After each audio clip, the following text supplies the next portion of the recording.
Nah, baik. Bismillahirrahmanirrahim. Assalamualaikum warahmatullahi wabarakatuh. Pada kesempatan kali ini, di pertemuan terakhir, mata kuliah sistem multimedia, pertemuan ke-14, gitu ya. Ini materi terakhir sebelum UAS. Nah, kita akan membahas tentang etika pemasaran dalam multimedia. Nah, apa saja yang akan kita bahas, gitu ya. Yang pasti, kalau kemarin kita berhubungan dengan dengan jaringan komputer, dengan basis data, dengan pemrograman gitu ya. Nah, sekarang kita akan membahas lebih kepada manajemen gitu ya. Jadi multimedia itu memang sangat multi sekali, bukan multi dari alatnya saja, tetapi memang multi dari segala macam hal gitu, termasuk dari cabang-cabang ilmu yang lainnya. Nah, norma etika dalam bidang pemasaran ini etika pemasaran dalam konteks produk dan etika pemasaran dalam konteks harga. Nah, maksud di sini dalam etika ini pertama dalam konteks produk ini yang dibuat berguna dan dibutuhkan oleh masyarakat gitu ya. Terus produk juga ini dibuat berpotensi ekonomi atau benefit ya, mempunyai keuntungan gitu. Dan produk juga dibuat dengan bernilai tambah tinggi gitu, dengan produk dapat memuaskan masyarakat. Maksud di sini dapat nilai tambah tinggi ini ya memang dari modal dan dijual itu yang pasti harus ada keuntungan gitu ya. Jadi harus lebih mahal gitu. Dari mulai bahan baku ketika setengah jadi jadi sebuah bahan jadi, maka produk tersebut pasti akan lebih lebih mahal ya, lebih harganya harus ada gitu ya. Nah, produk juga dapat memuaskan masyarakat ya, dan juga dapat dibutuhkan oleh masyarakat. Nah, ini di sini yang pasti eee, kebutuhan masyarakat ini semakin ke sini itu semakin banyak ya, semakin besar gitu. Hal-hal yang dibutuhkan ini semakin besar. Meskipun contohnya zaman dulu itu orang tidak menggunakan handphone ya, orang tidak ada yang menggunakan handphone, cuman mungkin handphone di pinggir jalan, handphone koin gitu ya. Nah, tapi ke sini ternyata ketika orang membuat sebuah handphone ya, ternyata memang handphone itu sangat berguna. Sangat dibutuhkan gitu ya, terutama dengan komunikasi, dengan kemudahan, hal-hal yang memang diberikan gitu ya. Dengan zaman sekarang handphone itu memberikan fitur-fitur yang lain bukan sebagai alat komunikasi saja, bahkan dalam kehidupan sehari-hari juga handphone itu, menjadi sebuah kebutuhan ya, sebuah kebutuhan yang memang dibutuhkan oleh masyarakat, entah itu dari mulai bangun tidur sampai tidur lagi, entah itu dari bidang kesehatan, terus bidang ekonomi dan segala macam ya. Sosial budaya itu handphone itu sudah mewakili gitu ya.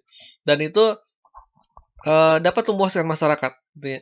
Jadi hal-hal tersebut kalau seandainya dalam konteks produk itu dari empat hal ini kalau bisa memenuhi maka konteks pemasaran dalam produk itu bisa bisa lebih bagus ya. Bisa kemungkinan akan lebih meningkat gitu ya. Contohnya seperti ini.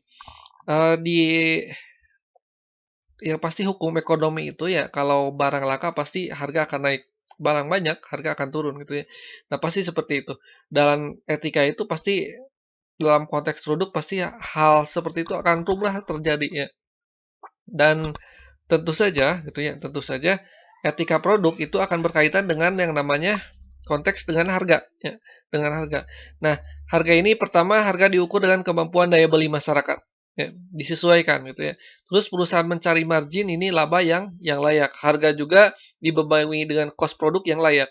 Maksud di sini harga kita menentukan harga suatu barang itu tidak boleh lebihi dari pasaran atau tidak boleh tidak masuk akal gitu ya. Yang pasti kalau seandainya ada harga, ada kualitas gitu ya.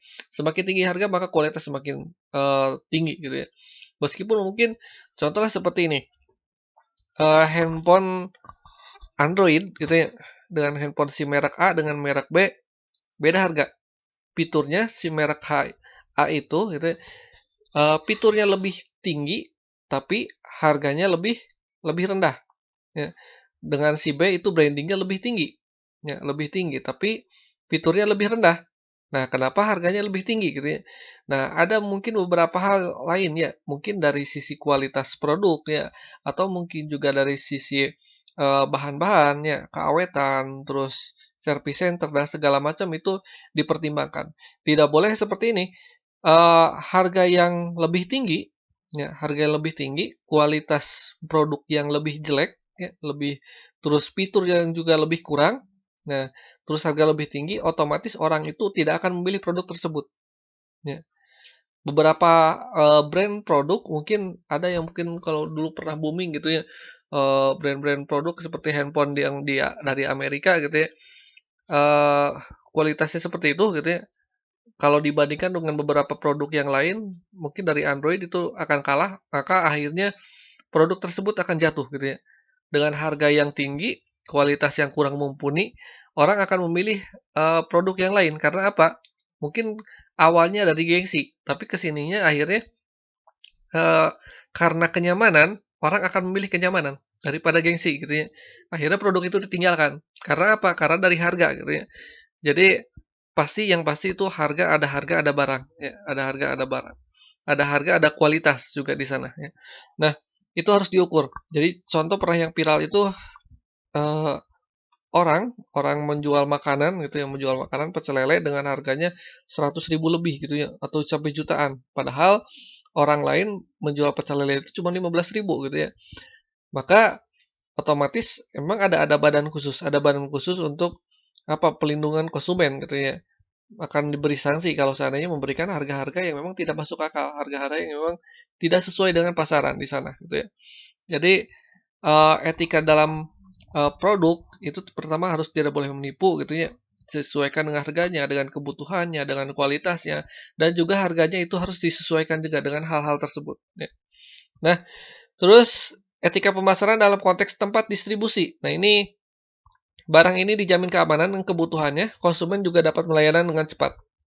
Nah, ini berkaitan dengan tata letak lokasi. Biasanya, toko atau mungkin juga gudang yang memang berletak di suatu kota dengan, segala macam fitur transportasi yang bagus, yang baik, yang memenuhi syarat, yang bisa memenuhi kebutuhan dan kecepatan pendistribusian, maka itu akan lebih apa, lebih efektif. Ya, orang akan investasi di kota tersebut dengan berbagai macam fitur transportasi, dengan berbagai macam fitur untuk distribusi dengan yang lebih baik, mungkin untuk ke seluruh negara, mungkin ke seluruh dunia, maka mereka akan berinvestasi, di tempat tersebut yang strategis, ya. Jadi barang itu yang pasti harus menjamin kebutuhan dan konsumen dapat pelayanan yang lebih cepat. Dan itu memang berkaitan erat dengan yang namanya posisi strategis di sebuah perusahaan di sana, ya. Nah, terus etika pemasaran dalam konteks promosi. Nah, ini dalam konteks promosi, ada hubungannya dengan multimedia gitu ya. Jadi sebagai sarana penyampaian informasi yang benar dan objektif. Jadi di sini, tidak boleh melebih-lebihkan, mengada-ngada gitu ya. Terus, sebagai sarana ukuran membangun image positif gitu ya. Terus tidak ada unsur manipulasi dan daya konsumen selalu berpedoman pada prinsip kejujuran dan tidak mengecewakan konsumen gitu ya. Meskipun memang, dalam konteks promosi gitu ya, kadang-kadang apa ya, kadang-kadang, ada beberapa iklan yang melebih-lebihkan gitu ya. Kalau melebih-lebihkan maksud di sini itu hal yang tidak boleh gitu ya. Tapi kalau untuk efek, untuk, membuat iklan efek atau membuat iklan yang memang untuk menarik perhatian itu boleh. Tapi kalau melebih-lebihan, eee, menjadi suatu hal yang tidak baik gitu ya, di sana gitu ya. Jadi dalam konteks promosi itu memang harus sewajarnya. Kalau efek itu boleh, supaya apa, supaya menarik perhatian. Tapi membuat efek dengan ekspektasi yang lebih tinggi gitu ya, nah itu adalah penipuan gitu ya. Nah itu kurang kurang bagus ya. Nah, jadi ini ada fakta-fakta tentang pemasaran. Nah, ini kecelakaan dan kerugian karena produk di AS sekitar 3 juta orang terluka dan 2 juta orang masuk rumah sakit.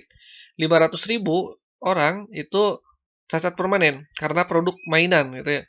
Nah, perkakas rumah tangga dan alat olahraga lainnya. Nah, kecelakaan kendaraan bermotor ini tahun 2003 sekitar 556.270 per minggu, kematiannya 117 per hari, dan kerugian finansial sekitar 479 dolar juta per hari gitu ya. Itu fakta di Amerika. Nah, di bahan makanan ini di bahan yang tidak aman seperti beracun gitu ya dan produk tidak aman atau seperti obat kosmetik di Indonesia biasanya itu masih ada seperti formalin, rodamin, boraks gitu, MSG dan segala macam itu pada makanan. Nah, melamin dan segala macam. Ini pada susu bubuk seperti PPA atau pada obat flu seperti merkuri dan obat berbahaya selain seperti kosmetik. Nah, produk ini eh, banyak produk yang berdampak negatif pada kesehatan seperti rokok, alkohol, terus daftar G dan sebagainya gitu ya. Terus ini yang menjual informasi memadai konsumen dengan beragam seperti narkoba. Nah, ini jadi banyak sekali produk, hal-hal yang produk itu demi mencari keuntungan, banyak produk yang membahayakan kesehatan atau banyak membahayakan orang lain gitu ya. Dan itu menjadi sebuah apa? Sebuah hal yang kurang baik ya. Jadi ketika membuat produk, etika membuat produk yang pasti harus aman ya. Selain aman juga harus nyaman juga gitu ya. Harus nyaman. Dan hal-hal itu memang harus penting ya, harus penting untuk dilakukan. Ya ketika dipasarkan juga orang itu tidak membohongi ya. Produknya aman, produknya nyaman gitu ya. Ketika dipasarkan memang sesuai faktanya gitu ya. Dan hal-hal tersebut kadang di zaman sekarang sangat miris sekali gitu ya. Banyak orang yang mencari keuntungan dengan cara yang memang kurang baik gitu ya. Entah memberikan pengawet, entah memberikan suatu hal, kalau narkoba itu sudah pasti gitu ya. Nah, terus perlindungan terhadap konsumen. Nah, ini hak perlindungan terhadap konsumen, apa indikatornya? Konsumen ini bersedia membayar produk yang tidak diperhatikan hak konsumen yang ditinggalkan. Jadi, kadang-kadang orang itu lebih memilih produk yang memang mungkin lebih mahal gitu ya. Kualitasnya sama ya, sama, tapi service centernya banyak ya. Jaminan garansi, jaminan segala macam itu lebih bagus. Maka orang yang akan memilih lebih lebih mahal gitu ya. Mungkin dari sisi handphone ada gitu yang seperti itu atau dari sisi kendaraan juga ada. Jadi dalam kenyataannya handphone dan kendaraan yang terlaris ya biasanya menjamin hal-hal tersebut. Terutama menjamin hal-hal perlindungan konsumen gitu ya. Entah dari sisi produknya, kegunaan, ketika terjadi kerusakan dan segala macam gitu ya. Dan suku cadang segala macam. Nah, konsumen ini sering tidak mendapat informasi memadai tentang produk. Jadi asimetris information. Jadi pemerintah harus mendikte pasar. Jadi pemerintah juga ya pasti harus memberikan arahan, memberikan perintah atau juga yang pasti akan membuat sebuah ya sudah ada eh, organisasi yang memang melindungi hak-hak konsumen di sana gitu ya. Jadi masalah preferensi konsumen ini banyak konsumen berperilaku sebagai pedompleng atau free rider gitu ya atau tidak rasional dalam memilih produk gitu ya. Jadi tidak sering menghargai informasi produk sedangkan pasar ini sering mengalami monopoli dan oligopoli ya. Nah, teori kontraktual ini 4 kewajiban bisnis terhadap konsumen. Pertama, penghargaan terhadap hak konsumen. Ya. Jadi hak-hak yang terhadap hak-hak untuk pelindungan konsumen itu yang pertama itu penghargaan terhadap hak konsumen. Jadi kalau ada penipuan, ada sesuatu hal yang kurang bagus gitu ya, itu sudah diatur dalam undang-undang gitu ya. Terus memberikan informasi tentang produk, ya itu wajib di setiap produk itu harus ada informasinya, penjelasannya segala macam gitu ya. Nah, terus menghindari salah paham dan menghindari keterpaksaan pada pengaruh yang menyesatkan. Nah, ini kelebihan kekurangannya contoh ketika kita memberi produk obat. Kita sakit, memberikan produk obat, maka di obat tersebut pasti harus mencantumkan beberapa hal, entah indikatornya, entah efek samping segala macam itu pasti harus ada gitu ya. Supaya apa? Supaya untuk melindungi konsumen di sana ya. Nah, teori kontraktual ini duty of completely kewajiban untuk memenuhi, produsen ini harus memenuhi ekspektasi konsumen menyangkut pertama keandalan atau reliability dari sebuah produk ya. Bagus atau tidak kualitasnya gitu ya. Memungkinkan atau mungkin juga kualitasnya handal ya dari segala macam durability dan segala macam ya. Itu pokoknya harus harus terpenuhi. Terus yang kedua itu layanan, service life ya, service center ya. Terus purna jual, mainability, jadi menyangkut perbaikan dan penggunaan gitu ya. Dan keamanan produk. Nah, jadi selama produk itu digunakan. Nah, 4 hal ini harus dipenuhi kewajibannya gitu ya. Jadi produsen itu harus memenuhi ekspektasi menyangkut konsumen. Jadi 4 hal ini wajib wajib dipenuhi gitu ya. Jadi Ya mungkin di Indonesia juga sayangnya di Indonesia itu tidak apa ya, belum belum belum sampai bisa memenuhi keempat hal ini, terutama untuk barang-barang impor gitu ya. Yang memang dalam era global ini kadang-kadang barang impor itu sudah banyak sekali dan kadang agak kesulitan juga ya untuk memenuhi hal tersebut. Jadi kalau sudah permasalahan sudah besar baru baru ada peringatan gitu ya di sana. Tapi itu mungkin ya sudah diurus dari sana gitu ya. Cuman mungkin ada beberapa oknum yang nakal tetap tidak memenuhi empat hal ini ya. Terus ada duty disclosure gitu atau pemberian informasi yang memadai. Produsen harus menyediakan informasi yang lengkap tentang karakteristik produk yang tadi disebutkan seperti obat. Terus duty not interested, ya, menghindari salah paham. Jadi produk ini dilarang sengaja menipu atau menyesatkan konsumen menyangkut fitur produk. Ya. Jadi tidak boleh melebih-lebihkan, tidak boleh apa ya, tidak boleh eh, memberikan ekspektasi yang lebih, tapi kenyataannya kurang bagus itu tidak boleh, gitu ya. Terus duty not to coerce, gitu ya, atau menghindari pemaksaan.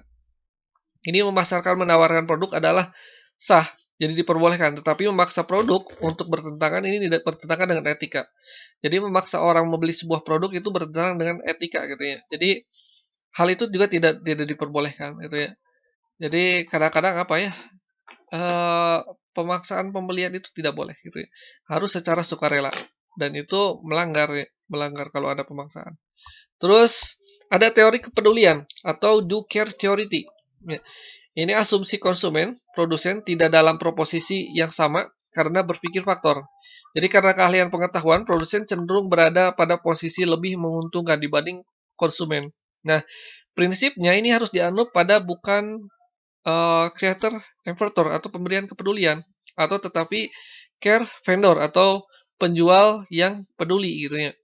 Dengan let the seller to take care gitu ya. Nah, pertimbangan pokok yang pertama, kemasan ini sering menyesatkan, jadi tidak menggambarkan kualitas produk yang sesungguhnya gitu ya. Dan kemasan itu ada aturannya gitu ya. Aturan seperti kemasan air minum seperti ini, aturan untuk kemasan sampo seperti ini, untuk pembersih toilet seperti ini, itu ada aturan-aturannya. Tidak boleh eh, pember dengan kemasan pembersih toilet itu untuk minuman ya.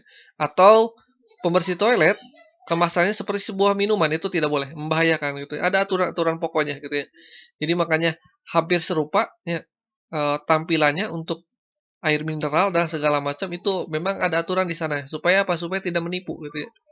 Nah, terus konsumen ini sangat variatif, tetapi kebanyakan tidak paham dengan apa yang terdapat di dalam sebuah produk karena keahlian dan keterbatasan pengetahuan.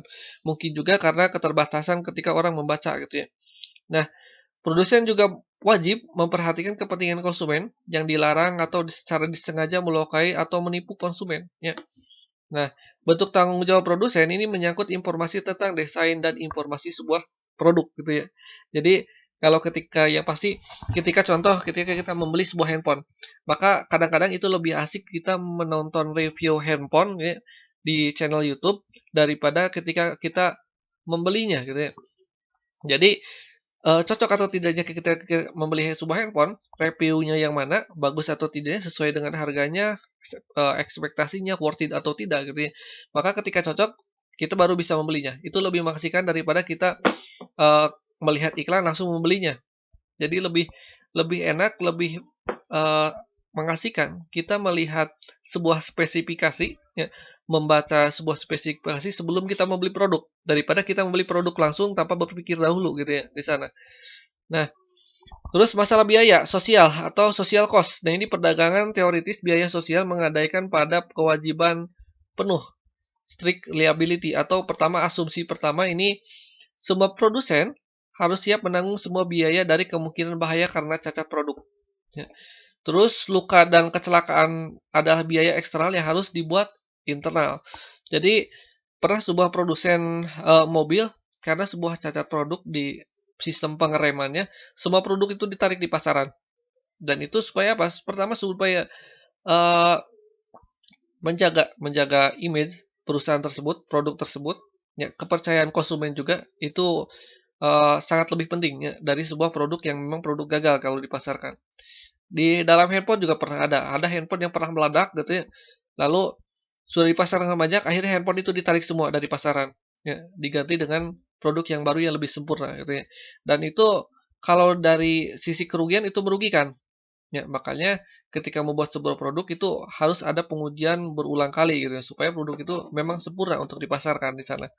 Nah, pemasaran ini dengan teori biaya sosial ini pengakuannya ini tidak adil bagi produsen karena mereka harus menanggung kompetensi bagi suatu yang belum jadi karena kecelakaan. Nah, memang tidak adil gitu ya kalau dari produsen, tapi dari sisi kepercayaan, dari sisi konsumen gitu, dari sisi eh, apa ya kepercayaan konsumen kepada produk tersebut itu lebih berharga gitu ya daripada memang kadang-kadang daripada uang yang memang sengaja dirugikan karena produk gagal tersebut gitu ya. Kalau beberapa produsen yang berpikir panjang atau perusahaan besar itu memang lebih menghargai sebuah kepercayaan konsumen ya daripada sebuah keuntungan gitu ya. Karena kepercayaan konsumen itu adalah keuntungan yang selamanya ya. Terus asumsi keliru bahwa biaya sosial ini akan mencegah kecelakaan. Ya, jadi uh, tetap gitu ya, tetap itu harus dicadangkan di sana gitu ya. Jadi meskipun produsen ini sudah mengajukan kepedulian, konsumen bisa mengambil keuntungan dari pengaduan hukum secara berlebihan ya. Nah, dari sisi multimedia, ini adalah yang tadi kemarin pernah dibahas, ini sudah tidak asing ya. Jadi gabungan antara teks, grafik, sound, animasi dan segala macam gitu ya. Jenis multimedia ini dibagi dua pasti ya, ada linear, ada interaktif. Kalau linear itu satu arah, kalau interaktif itu dua arah ya. Linear itu seperti dalam pemasaran produk seperti iklan gitu ya. Kalau interaktif mungkin seperti iklan tapi berupa games gitu ya. Nah, itu juga sama gitu. Nah, atau seperti pemasaran sebuah iklan coklat untuk anak-anak terus harus download sebuah game untuk VR-nya. Itu juga adalah pemasaran menggunakan multimedia interaktif. Nah, multimedia ini penggunaan komputer ini mewajibkan penggabungan antara teks, gambar, dan yang lainnya gitu ya untuk berkomunikasi dan diadopsi oleh dunia games gitu ya. Ini multimedia digunakan pula di dunia bisnis dan pendidikan gitu ya. Nah, dalam dunia pendidikan, multimedia ini digunakan dengan bahan media pengajaran yang baik dalam kelas gitu ya, maupun diri sendiri. Nah, dalam bisnis, multimedia ini digunakan sebagai profil perusahaan, promosi, ya, sebagai informasi kios dan pelatihan dan segala macam gitu ya. Nah, multimedia yang baik itu kalau zaman sekarang itu yang pasti sangat dipentingkan gitu ya. Dalam sebuah produk pasti wajib ada sebuah akun media sosial, entah itu IG, entah itu Facebook gitu ya. Dan untuk memasarkan produk tersebut membutuhkan keahlian multimedia, terutama mungkin desain grafis atau editing video gitu ya, supaya menarik di sana. Ya. Nah, itu tidak bisa terlepas dari hal tersebut ya, karena zaman sekarang itu orang lebih banyak nonton handphone daripada nonton TV. Gitu. Nah, etika komputer ini menurut James H. Moore gitu ya. Ini definisi ketika komputer sebagai analis mengenai sifat dampak sosial teknologi komputer serta formulasi justifikasi kebijakan dalam menggunakan teknologi tersebut secara etis. Ya.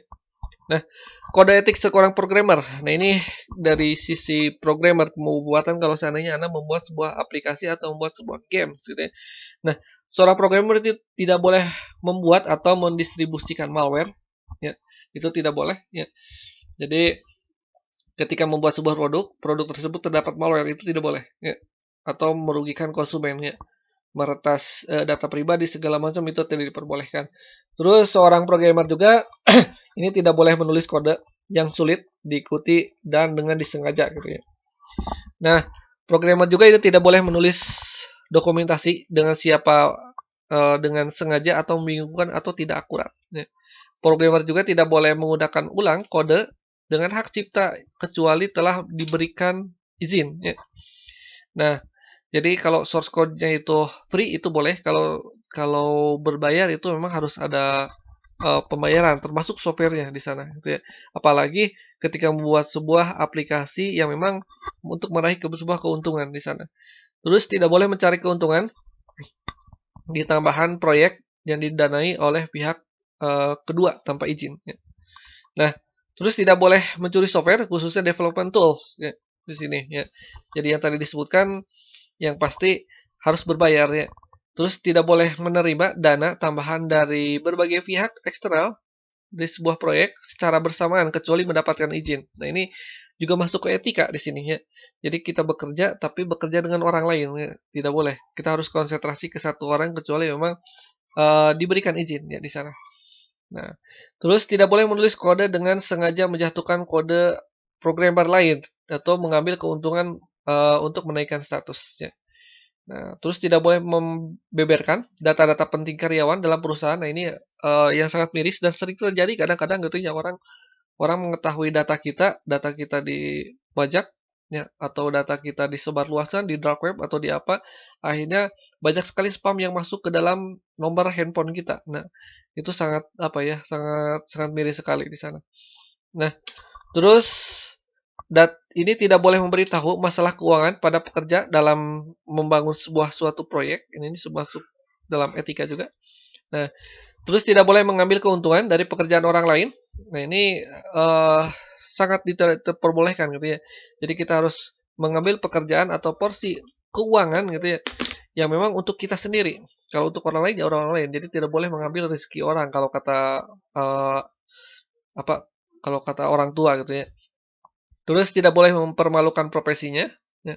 Tidak boleh secara asal-asalan menyangkal adanya bugs aplikasi gitu ya. Jadi harus ada penelitian, harus ada bukti secara ilmiah. Nah, kalau ada terjadi bugs gitu ya. Nah, terus tidak boleh mengenalkan bugs pada yang ada dalam software yang nantinya programmer akan mendapatkan keuntungan dalam membetulkan bugs tersebut gitu ya. Terus mengikuti pada perkembangan ilmu komputer ini terus mengikuti. Nah, pointer menyatakan profesi jurnalis ini pada organisasi multimedia. Pertama, integritas keredaksian karena dalam ini sangat penting dalam menjaga kepercayaan atau kredibilitas gitu ya. Nah, jadi dalam multimedia ini keterbukaan komunikasi, riset dalam menentukan ukuran bisnis, pengalaman konsumen ini sangat menentukan sekali gitu ya, sangat menentukan sekali pada hal yang sedang dipromosikan di sini. Nah, ada beberapa etika dalam periklanan. Pertama, iklan itu menyediakan informasi, namun kenyataannya ini separuh dari TV iklan gitu ya. Ini tidak memberikan informasi yang benar kepada konsumen. Kadang-kadang melebih-lebihkan di sini. Ini yang sangat disayangkan sekali gitu ya. Terus membuat iklan secara disengaja atau membelokkan kepada publik sehingga informasi diperbolehkan ini kadang keliru gitu ya. Contohlah apalah gitu ya. Ini banyak banyak sekali terjadi ya di sini. Nah, terus media komunikasi ini menghasilkan konotasi pemahaman yang berbeda. Publik juga berada dalam posisi yang lemah terhadap informasi yang sengaja memang dibuat membingungkan. Ini hal yang tidak boleh dilakukan. Jadi membuat iklan memang ya sewajarnya saja ya. Sewajarnya saja tidak boleh melebih-lebihkan atau membuat informasi palsu itu tidak diperbolehkan gitu ya. Meskipun kadang-kadang ada saja yang seperti itu. Ya. Nah, iklan pada dimensi etis. Nah, iklan ini adalah berbentuk komunikasi pada langsung didasari pada informasi tentang keunggulan suatu produk, ya. Sehingga mengubah pemikiran konsumen melakukan pembelian. Jadi fungsi iklan itu yang wajib, yang pertama itu sebagai pemberi informasi tentang produk yang ditawarkan. Terus juga sebagai bentuk untuk umum, untuk sebuah produk, ya. Tidak boleh melakukan penipuan produk tersebut itu inilah itulah gitu ya. Mungkin karena fungsinya di luar fungsi tersebut atau di luar ekspektasi gitu ya, itu sangat disayangkan sekali. Nah, persoalan etis dalam iklan ini mendorong otonomi atau kebebasan manusia gitu ya. Jadi memang mendorong ekspresi, mendorong kreativitas segala macam itu bagus sekali gitu ya, bagus sekali. Karena orang kalau membuat iklan yang efektif, membuat iklan yang menarik itu dapat menarik konsumen ya. Dan juga tapi kalau iklan yang manipulatif, persuasif, non rasional ini menjadikan manusia yang konsumtif ya. Dan iklan juga kadang merongrong rasa keadilan sosial dan memicu kesenjangan sosial gitu ya. Nah, ini prinsip-prinsip dalam iklan. Pertama, iklan tidak boleh menampilkan informasi palsu yang bermaksud dalam pemberdayaan konsumen gitu ya. Juga iklan juga wajib menyampaikan semua informasi tentang produk periklanannya. Iklan juga tidak boleh mengarah pada pemaksaan dan tidak boleh mengarahkan pada tindakan bertentangan pada moralitas gitu ya. Jadi contoh mengiklankan sebuah produk ini gitu ya. Produk ini adalah produk contoh lah yang paling sering itu adalah produk ini produk halal gitu ya. Padahal produk yang lain juga belum tentu haram gitu ya. Karena apa? Karena mungkin mungkin strategi pasar mungkin seperti itu. Tapi kalau eh, mengecap halal untuk dirinya sendiri, terus menjelekkan menganggap produk yang lain haram itu tidak boleh. Ya. Kalau mengecap halal untuk produk sendiri, tapi tidak membahas orang lain, membahas produk yang lain itu boleh-boleh saja gitu ya. Itu tidak masalah gitu ya. Nah, itu terkait dengan moralitas di sana. Nah, baik, itu saja. Terima kasih atas perhatiannya. Saya tutup. Wabillahi taufiq wal hidayah. Wassalamualaikum warahmatullahi wabarakatuh.